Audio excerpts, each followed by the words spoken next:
Teniente Gimo. Sa isang tahimik na baryo sa Visayas, may isang lalaking kilala sa pangalang Teniente Gimo. Siya ay isang iginagalang na leader, matapang, matalino at maayos makitungo sa tao. Ngunit sa likod ng kanyang kabaitan ay mailihim siyang itinatago, siya raw ay isang alagad ng dilim. Isang araw, inanyayahan ng anak ni Teniente Gimo ang kanyang mga kaibigan mula sa lungsod upang magbakasyon sa kanilang baryo.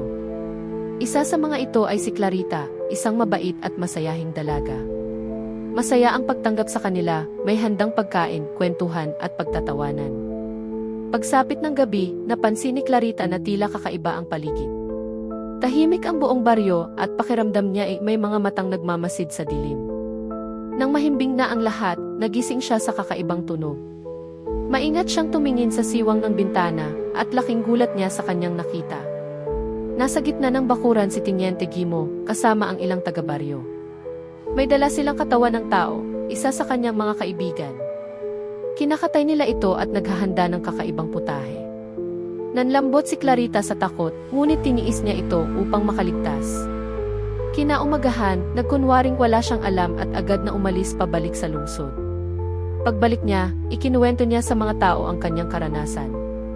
Mula noon, naging kilala ang alamat ni Teniente Gimo, ang pinunong alagad ng dilim. Sinasabing hanggang ngayon, ang kanyang baryo ay pinamumugaran pa rin ng mga nilalang ng dilim.